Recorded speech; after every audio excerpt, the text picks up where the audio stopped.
Mr. Touchdown, they always call him Mr. T.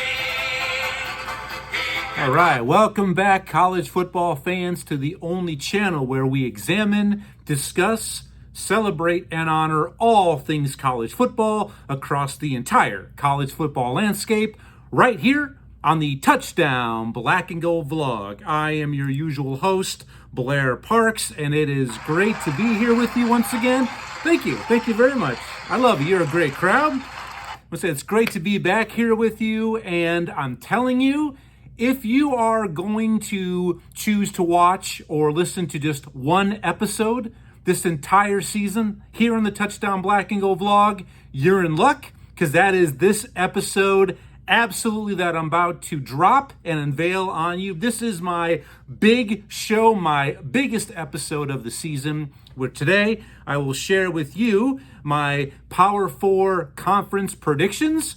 Also, I will share with you my Big Fives, the 5 biggest both non-conference and conference games, and the winners that will shape up potentially who makes the college football playoff and what the rankings of those teams might be. And then finally, the curtain will go up as I will unveil to you my college football playoff field, the results, followed by the very end, who I believe and predicting will hoist this year's national championship game when all of the smoke and the dust has cleared and we crown yet another champion for the 2025-26 college football season. Now, before I say any more, I just want to give a big shout out and a thank you to all of you who have made this channel a huge success. But hey, I want to find more college football fans just like you. So please help the channel expand more from here out. Please help me. I definitely ask that you go ahead, give me a like, a share, subscribe, rate. Seriously, and tell all of your fellow college football fans, your friends, your family members, your coworkers to check me out here on the Touchdown Black and Gold vlog, because hey, nothing beats old time word of mouth. That's just how it is. All right. And as always, I always ask for, encourage, and welcome your comments and your participation. All right. For those of you who've been with me before, you definitely, that's not a new thing. That's not breaking news to you. But if this is your first time checking me out here on the channel, I always ask you to please exercise your college football right. I want to hear your voice. So please, all of my fellow college football brothers and sisters, go ahead and get involved. Blow up the comment section below, and I promise I will get back to each and every one of you much sooner than later via that comment section. Now, one thing I want to say about that is, hey, I've got thick skin. All right, I can take a lot. I don't have any pride issues left, okay? My wife has done her job very well. But last week's episode, I did unfortunately receive a lot of hate comments, which, like I said, I'm a big boy. I can take it. But if you're going to respond to one of the statements or my opinion that I share with you, that's what I want. Like I said, I want to hear from you, but simply saying a statement like, you're a clown, or, an Iowa fan talking about this program or this fan base, that's just kind of comes from a place of ignorance, because you're not at that point really making a legit argument or a case for either agreeing or disagreeing with me and why or why not. I don't have time for those. Okay, so please, if you're going to respond, make it a thought out response, because I want to keep the good debate and the positive banter going, because this is an absolute pleasure for me to share my love for all things college football with you, my fellow college football fans, all right? And plus, when you make statements like that, like, this guy is a clown, you're a joke, an Iowa fan, because I'm so inferior because I may not be a fan of your team or program, all that really does is just look bad for your fellow fans of that team or program, all right? It's really doing everybody else a disservice. Now, I'm not one of those who believes that a few bad apples spoil the bunch. I don't, because I'm realistic, all right? Because hey, this is the truth, tried and tested, that each and every program, every team, regardless of sport and regardless of level, whether it's college, pros, high school, even peewee, you're always going to have good fans and you're always going to have bad fans. All right? So please don't make any stereotypes come true of your team or program of fandom. Just respond in a proper way, and I would love to hear from you, and I will get back to you. I promise. All right? And right there, I'm not saying Iowa fans are the best, because I would never say that, because it's not true. You can't claim something that's unclaimable. All right? So, let's go ahead and get right into it. I appreciate everything you've done for the channel. Please like, share, rate, subscribe, get involved via those comments below. And let's go ahead and get this dog and pony show started. All right? So, my first segment today, as I mentioned, will be my Power 4 conference preview and predictions segment. I will give you, and when I share these 4 conferences with you, okay, I will share what I believe, in my opinion, are the 4 legit contenders to meet up in that conference's title game. I will also share with you one potential dark horse team, a team that is really off a lot of people's radar, that really could throw a huge wrench in the plans of teams in that conference. Maybe not necessarily make a college football playoff run, but maybe can make a run to that conference's title game, but definitely dash the hopes of some fellow college football playoff hopefuls. And then at the end of each conference, I will go ahead and share with you what 2 teams I believe will end up meeting up for that conference title games, a matchup late in November. All right, so let's go ahead and get started here. I'm going to go ahead and start in the ACC. All right, so my contenders, when it comes down to the Atlantic Coast Conference, in alphabetical order, I think the 4 teams that will be vying for those 2 spots in the conference title game will be Clemson, Duke, Georgia Tech, and Miami. All right? Now, right there, Clemson's no surprise. Clemson is completely legit. We all know that. Duke is one of those teams that a lot of you have not heard about. I am high on the Dukies. I mean, other than Clemson, they bring back the best combination along the offensive line and defensive line. They also brought in a stud transfer quarterback in Darian Mensah from Tulane, who, along with John Mateer, those guys were 1A and 1B as far as the 2 best quarterbacks in the offseason. He could have really went anywhere, but he went to join Coach Manny Diaz, a team that won 9 games last year in the regular season. I think they're really going to surprise people. And plus, their schedule is very forgiving. All right? Now, Georgia Tech, I love the law firm of King and King, their quarterback and running back duo. But the big question is with quarterback Haynes King is, can he stay healthy? The guy's a gamer. He lays his body on the line. Can he stay healthy? Can his body hold out for an entire season? We'll have to wait and see. And then also, of course, Miami. Coach Mario Cristobal, this might be his best team down there in Coral Gables and South Beach at the U. Plus, they added quarterback Carson Beck in the offseason from Georgia. So we'll have to wait and see how these teams, how it plays out on the gridiron. Now, my dark horse in the ACC, I got to go with the Pittsburgh Panthers. All right, this is a team that I think, like the song says, everybody forgot about Dre. This is a team that started their last year. They won their first 7 games. They were 7-0. They were in the rankings, but then because of a injury to their starting quarterback, who I believe was a redshirt freshman last year, they ended up kind of reversing the script and they lost 6 in a row. All right. If he can stay healthy, they bring a ton of production back, and their schedule, they're going to have an opportunity to really, really knock off some big dogs this year there in Pittsburgh in the Steel City. And I think one of the biggest games in the ACC as far as determining who gets to the ACC title game will be the very last game of the season when Miami travels to Pittsburgh to take on the aforementioned Pitt Panthers. Can't wait for that game. All right, so who do I have meeting up in the ACC for the title game?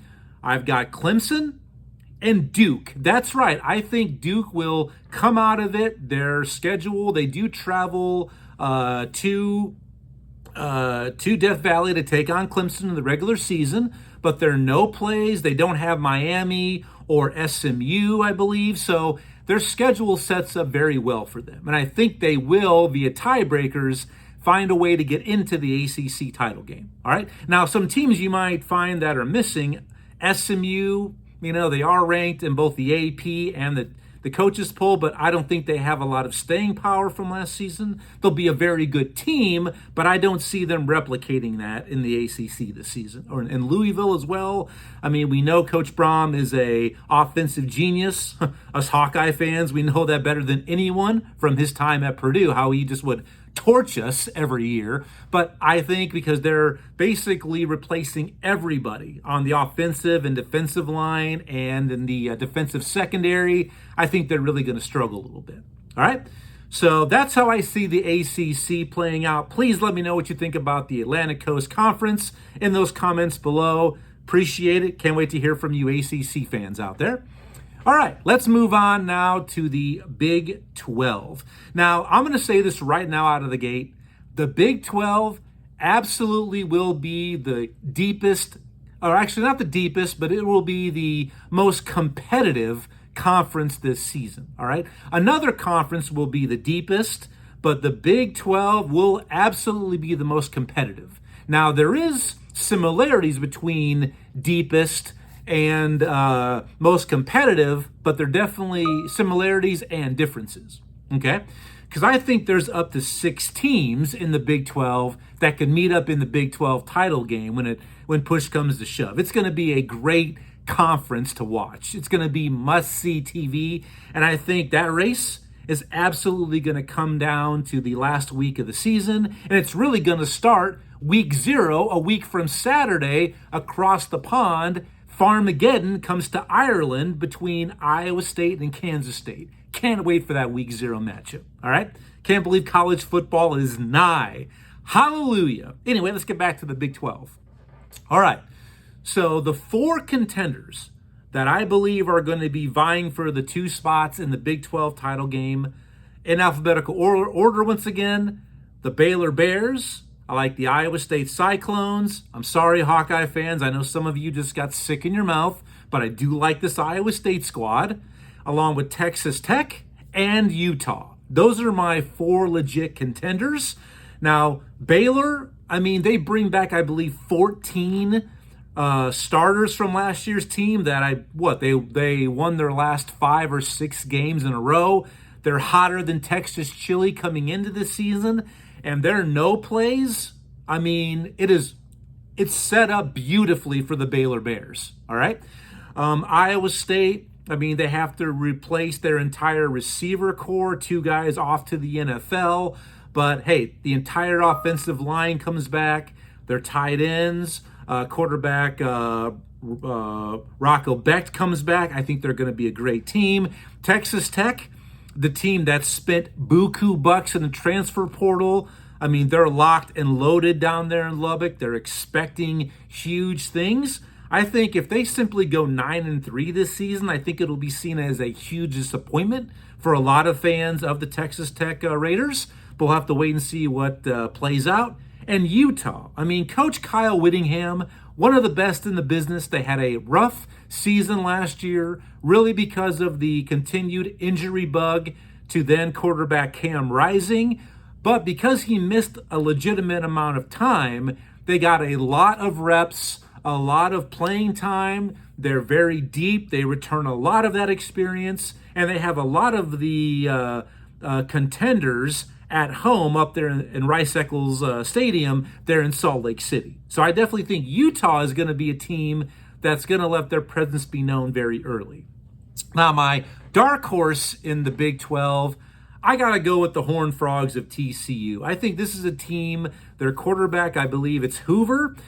definitely a guy under the radar, and they would love to play spoiler. All right. I think they're going to be a team that some programs are maybe going to overlook because you have basically potential elimination games each and every week. And if you're looking a little bit ahead, I think TCU can absolutely, boom, surprise you and put you out of that race just like that. All right, so I like TCU as my dark horse in the Big 12. Now, who do I see coming out on top? Who's going to meet up in the Big 12 title game?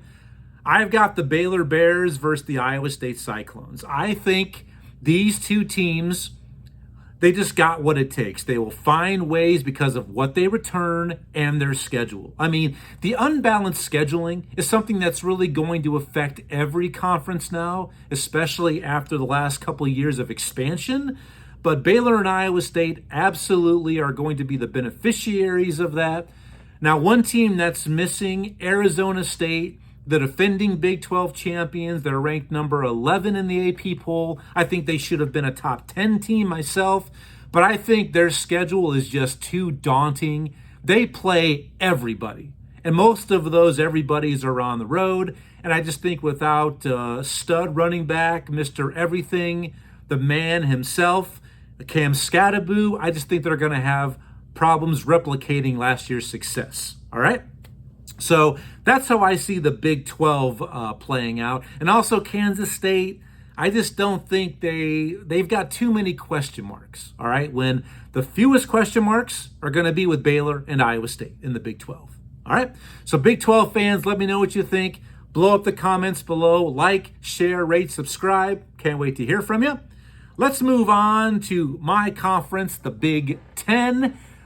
Woo, and I'm going to say this. After back-to-back years of winning the national championship, I think this is going to be a down season overall for the Big 10. I think it's kind of top-heavy, but I think after 4 or 5 of the legitimate blue bloods or teams that, they come into the season well prepared via their roster and their schedule, there's going to be a huge drop-off. So I think top-heavy, yes, but overall, a down season for the Big Ten, especially when you look at a lot of the uncertainty at QB1. I mean, you have blue blood, blue chip programs. A lot of them are replacing and starting brand new quarterbacks at Michigan, at Ohio State, at Oregon. So it's going to be difficult for the Big Ten to win 3 in a row, but you'll have to wait and see here soon when I unveil my college football playoff field. All right,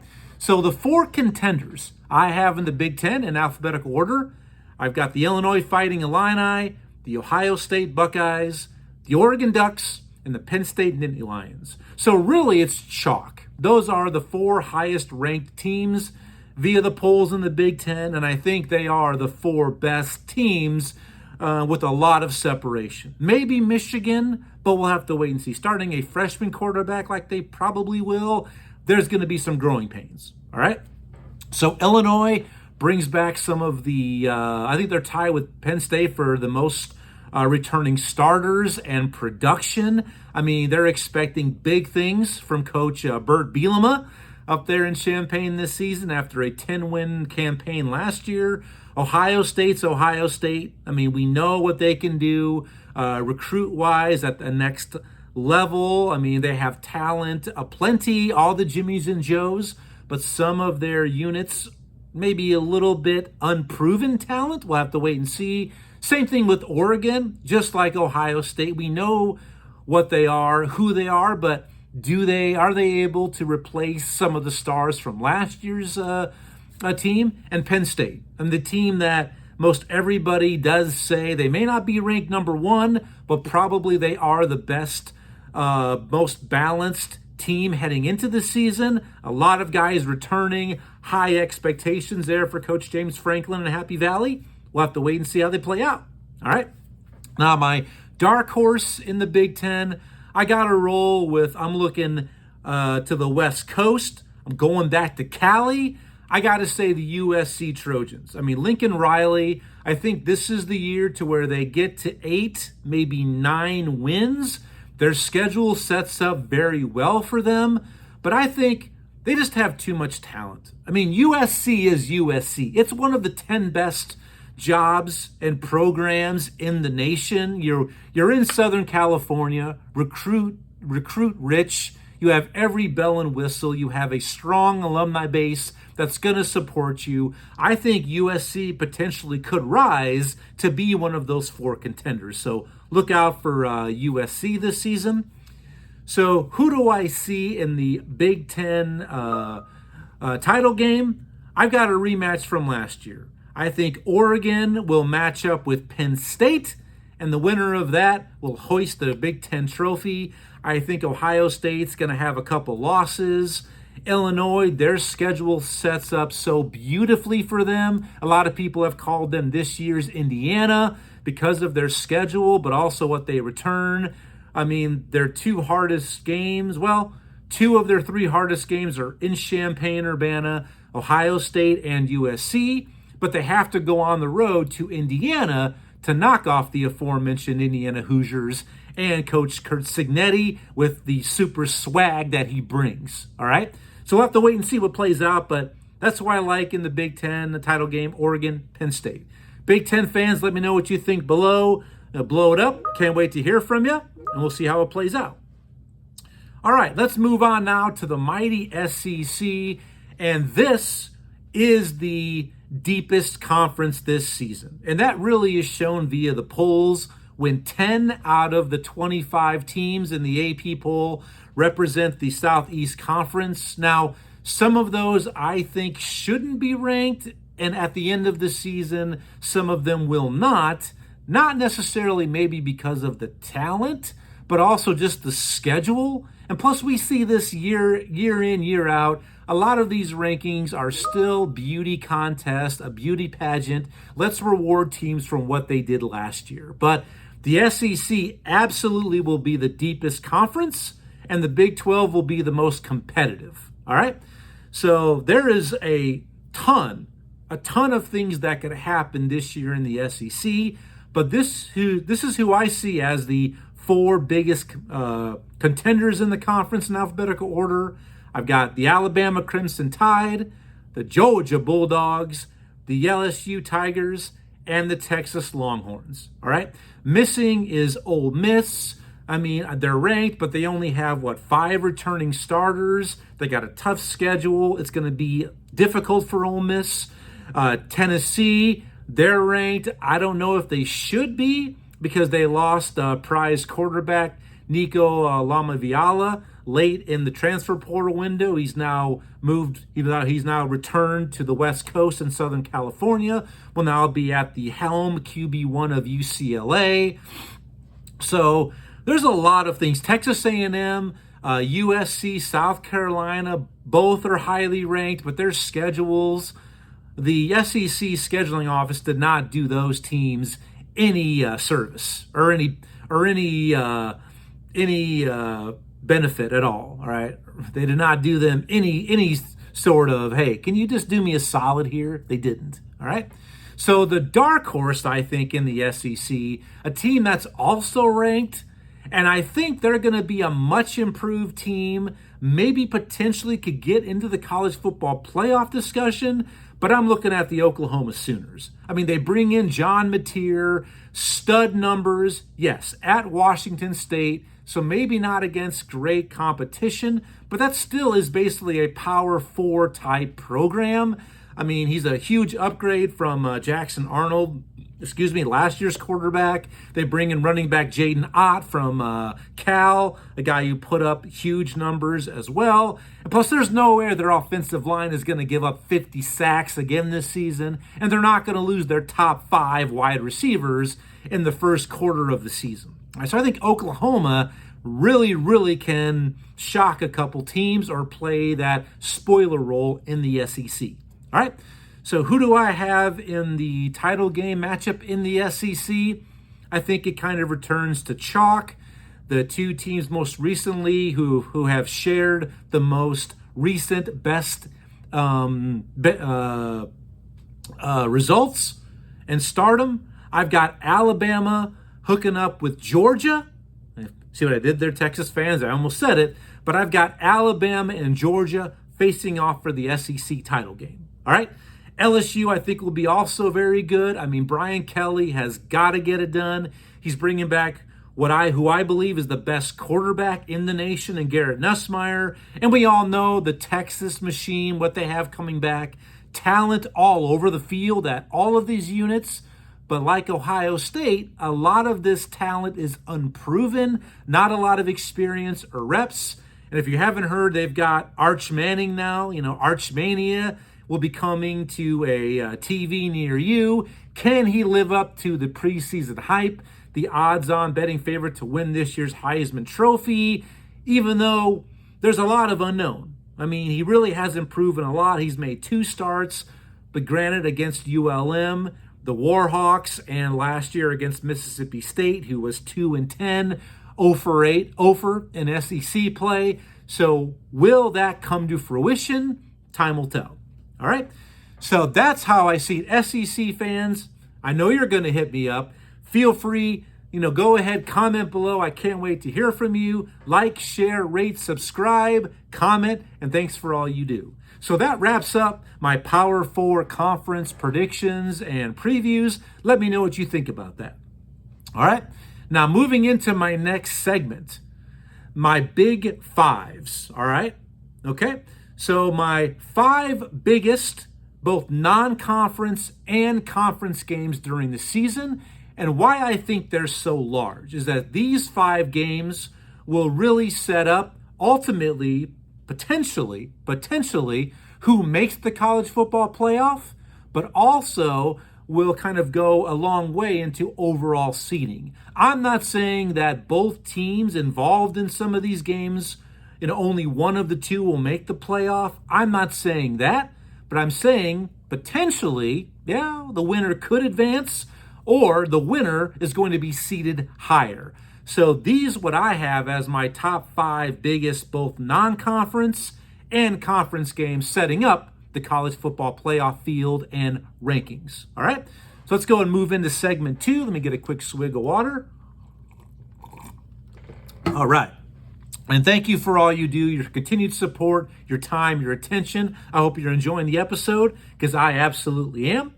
All right, so first, my 5 biggest non-con games, the biggest games in non-conference, and I tried to do these in order via week, and there's 2 huge matchups. I mean, you know about them. If you're a college football fan, week 1 is must-see TV. You're not going anywhere. You're going to pull a Howard Hughes, and you're going to lock yourself in your basement, in your man cave, your she shed. You're not going anywhere. Maybe grab a few empty milk bottles too. All right. So number 1, Texas at Ohio State. I mean, it's a top 5 matchup, one of 3 that we have in week 1. How great is that?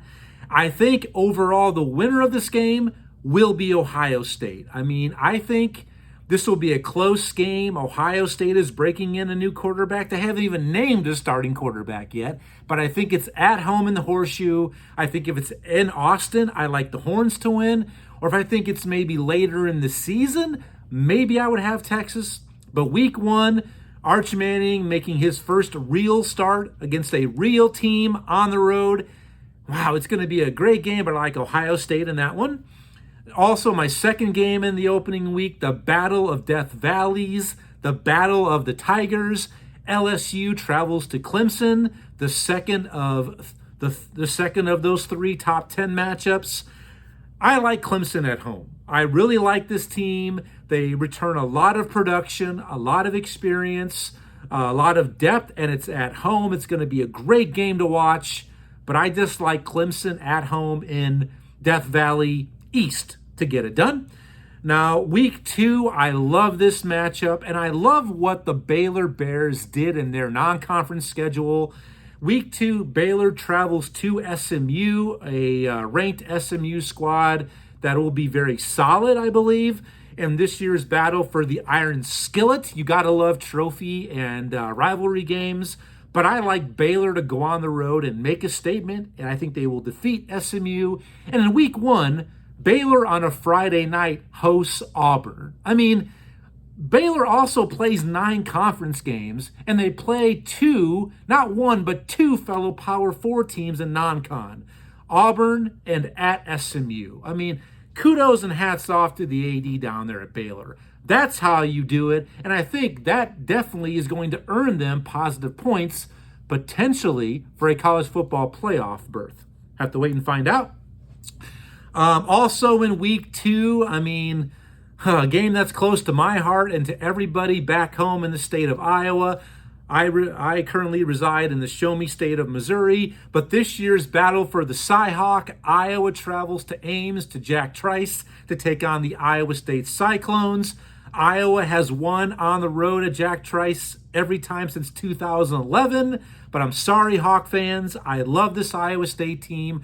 I think quarterback Mark Gronowski, the highly touted transfer QB at Iowa from South Dakota State, I think he's not going to quite be ready by week 2 on the road at hostile environment. I like Iowa State to win that game and to keep the Cy-Hawk trophy for this season. I think that'll be a huge game later on as well. And then lastly, I know this is a little bit off the radar, and there's so many to choose from, but I got to also think about my fellow group of 5 brothers and sisters.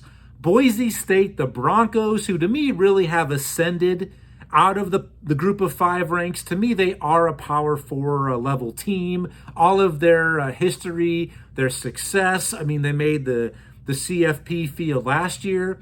Only 1 loss at Oregon by 3. They go on the road to South Bend in front of Touchdown Jesus to take on the Notre Dame Fighting Irish. I think Notre Dame is just going to be a little bit too much for them. At home in South Bend, I like the Fighting Irish to knock off the Boise State Broncos there in that game. So let me know what you think about my top 5 non-conference games and the winners, my projected winners. Now let's go to the 5 biggest conference games to me that'll set up the college football playoff field and the rankings. Early in the season, big one, a matchup of who I think will match up in the SEC title game. Alabama travels to Athens to take on Georgia between the hedges. I like Georgia in this matchup.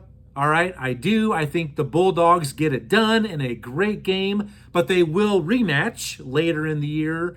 As I said in the SEC title game, you have to wait and see who I think will win that rematch. So I've got Georgia over Alabama. Penn State travels to Ohio State. I love this matchup. Before this, Penn State will host Oregon, so that's a huge game going towards where Penn State wants to end up in their goals.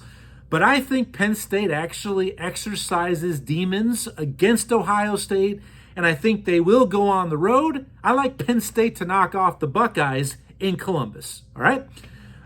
Huge one in the Big 12. The defending champions ranked number 11. Arizona State, they travel to Iowa State, who I believe is ranked number 22, maybe 23 in the AP poll. I think this is hands down Iowa State's toughest conference game. It's in Ames. I like Iowa State to get it done against the Sun Devils, and that puts them a little bit ahead of them, of Sparky and the Sun Devils. You know, I love Sparky and Arizona State and fork 'em, fork you, fork us. I love Sparky, but I think Iowa State gets it done. I like the Cyclones in that huge conference game. Fourthly, another huge game in the SEC when LSU travels to Tuscaloosa to take on the Crimson Tide. Last year it was a blowout down there in Baton Rouge. I thought it was going to be an LSU victory. It was not. That's putting it lightly. But in this year's matchup in Tuscaloosa, I like Alabama to get it done over their hated rival and vice versa. So I like Alabama in that matchup. And lastly, staying in the SEC, Texas travels to Georgia to take on the Bulldogs in Athens. These two teams met up not once, but twice last season. Both resulted in Georgia victories, and that's how I see it playing out this year as well. I see Georgia upsetting and defeating Texas at home in Athens. All right, so those are my top 5 conference games and predictions. Let me know what you think about those. Comment below, like, share, rate, subscribe. Can't wait to hear from you. So now it sets up the big end. The curtain is about to go up on my 2025-26 college football playoff field after months, weeks, days, and hours of research, looking inward to predict and then scratch, repredict. Here is where I've come to. This is the fork in the road, and I'm putting everything on the line, my reputation for these 12 teams, and then round by round the results and who I think will end up winning the national championship. All right, so here we go. All right, my number 1 seed. Last year, I said no team would end up going 13-0 into the college football playoffs. One team did. That was the Oregon Ducks. They were my natty title pick last season, so I was close, but I missed out. I think this year, only one team will go a perfect 13-0 going into the playoffs, and that'll be my overall number 1 seed, the ACC champion, the Clemson Tigers. All right, they're going to be my number 1 overall seed.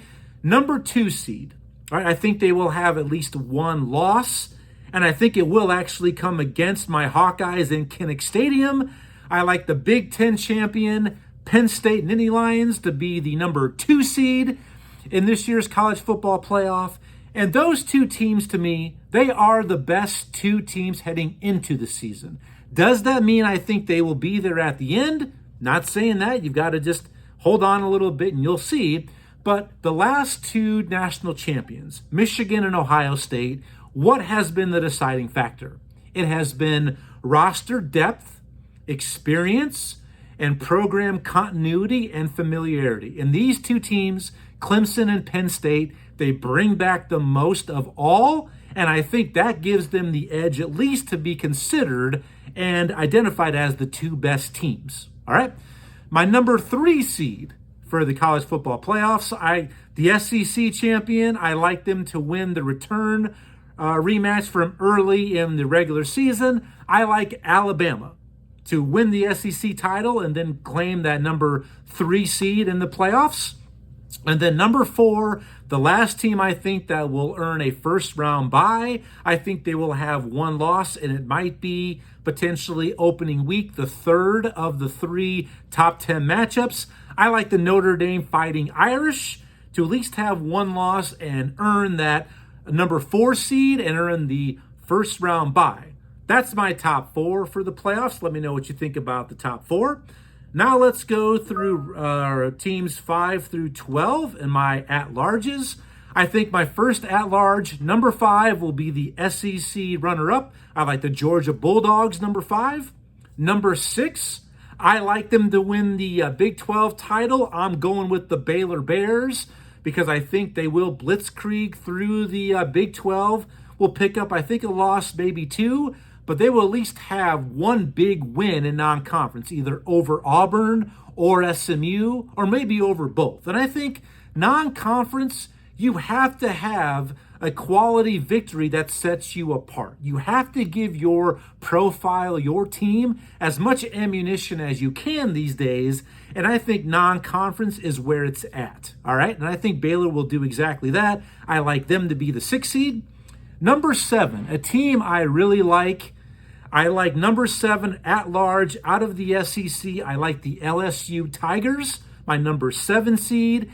I think they will have a couple of huge statement victories, but they will have a couple of losses as well. I think they will just miss out via tiebreakers in the SEC title game.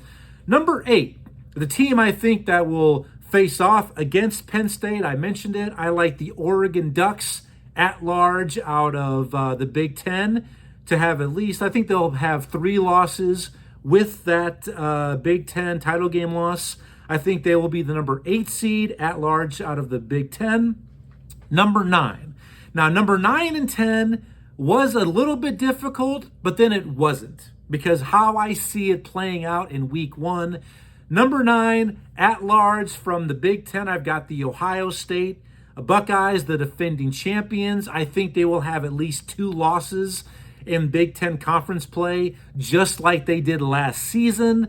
I mean, with the issues they could maybe have at quarterback, and their schedule is difficult. I mean, games at Illinois, right, at Michigan. They've got Texas coming in week 1. They play Penn State.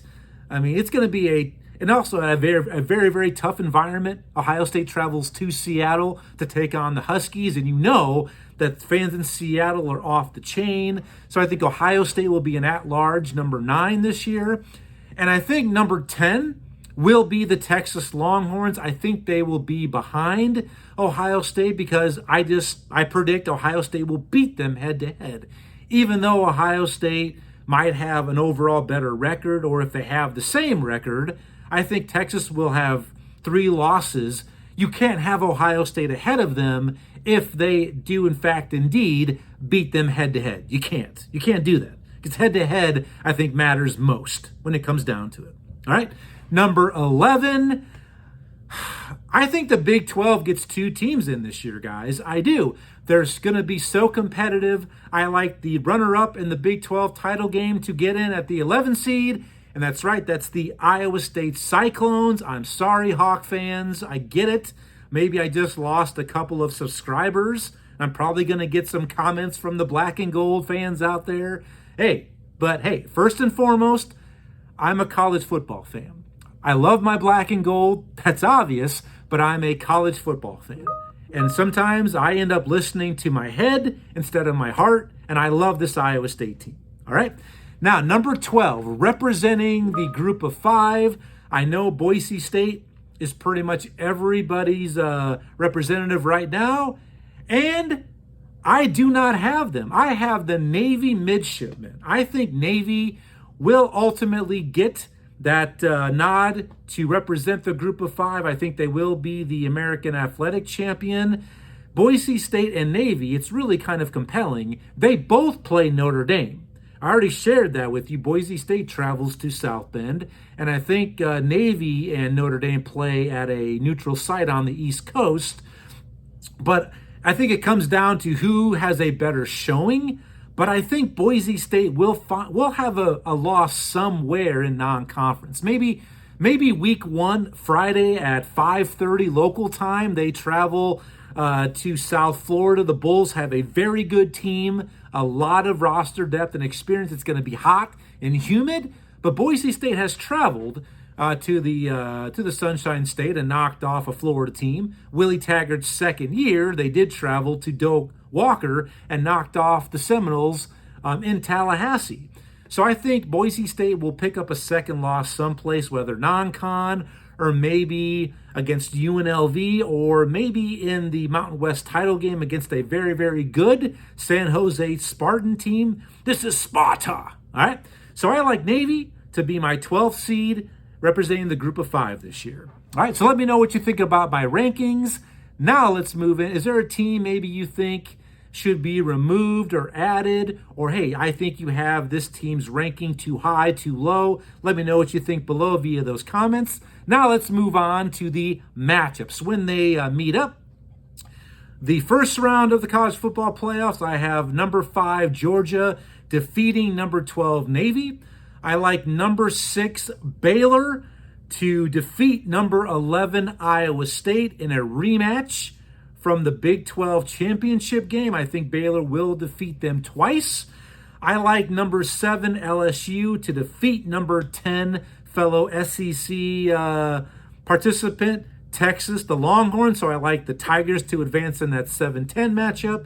And finally, the 8-9 game up in Autzen Stadium. I think Ohio State travels on the road. Number 9, Ohio State will knock off number 8, Oregon. Kind of a redemption and a rematch from last year's thriller, that 1-point loss for Ohio State up in Oregon. So I do like Ohio State to knock off the Ducks on the road.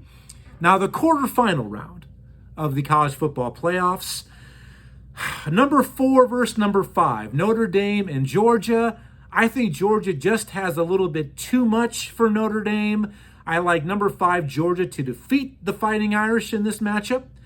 Number 1 Clemson takes on number 9 Ohio State. I love the Buckeyes. I think they will improve throughout the season, but I'm just so sold on Clemson. I like the Tigers to defeat the Buckeyes and move on. Number 3 Alabama faces number 7 LSU, a rematch of the regular season. I think Alabama is too much again for LSU. I think they defeat the Tigers and move on, so roll tide there. And number 2 Penn State versus number 6 Baylor. I love Baylor with everything they've got coming back. I'm really going all in on them, but I just think Penn State's going to have a little too much for them. Plus, they're rested up, even though that didn't prove well last year for the quarterfinal round. But I like Penn State, number 2, to knock off number 6 Baylor in advance. So now let's get to the nitty-gritty, the semifinals. All right? Number 1, Clemson matches up with number 5, Georgia. What a great matchup. And we love seeing matchups like this. This is the great thing about the greatest unmatched, unrivaled sport in the nation, all right, is matchups like this, all right? What a great matchup. I can't wait to watch the Tigers and the Bulldogs meet up, but I just think Clemson is too much for them. I mean, Dabo Swinney, I think a lot of people have once again forgotten about Dre. He's won 2 national championships. And this is, I think, is his best team since that Trevor Lawrence-led team in 2019. I love this Clemson team. I think they eke it out. They find a way to defeat number 5 Georgia and move on to the national championship game. Now, what a matchup here. You talk about history, nostalgia. Number 2 Penn State versus number 3 Alabama. A rematch of the 1979 Sugar Bowl. Number 1 Penn State, number 2 Alabama. Joe Paterno versus Bear Bryant. I mean, a goal line stand by the Crimson Tide secures a 14-7 victory. I mean, I wasn't around. I wasn't quite born yet. I was born in the winter of '81, so I just missed out on it. But, you know, hands down, I've said Clemson and Penn State coming into the season are the best teams. But I think one team will throughout the season improve so much because other than a potential the quarterback play, this team I think is right there with them, lockstep with experience and talent. I think by the time we get this late in the playoffs in the season, Alabama will be right there with Clemson and Penn State. And I like this matchup to be an instant classic. But I'm sorry, my Big Ten brothers and sisters, my boss Tim, I'm sorry, but I like Alabama number 3 to knock off number 2 Penn State and advance to the national championship. All right, so now 2 men enter, 1 man leave, like Thunderdome there in Mad Max. So when it's all said and done, who do I see winning the national championship? We've got number 1 Clemson versus number 3 Alabama. I'm sticking with it. I've said now all offseason until they lose, until it's proven otherwise. I think Clemson is the best team. I love Cade Klubnik. I think he will be this year's Heisman Trophy winner. I like Clemson to yet again, for a 3rd time, I think they will defeat Alabama in the national championship game. Because remember, I said Dabo has 2 national championships, both straight up against the best coach of all time, the GOAT Nick Saban. I think he does it again, this time against Coach Kalen DeBoer. So that's it. I like the Clemson Tigers to party like it's 1999, hoist the trophy, and fill their trophy case with yet another national championship trophy. Clemson brings home the hardware. They defeat Alabama, and they are your 2025-26 college football national champion. And congratulations to Clemson and to all the players, all the teams, all the fans. Please let me know what you think about my predictions, whether it's college football playoff, the big conference, non-conference games, the conference matchups. I cannot wait to hear from all of you. It's been an absolute pleasure.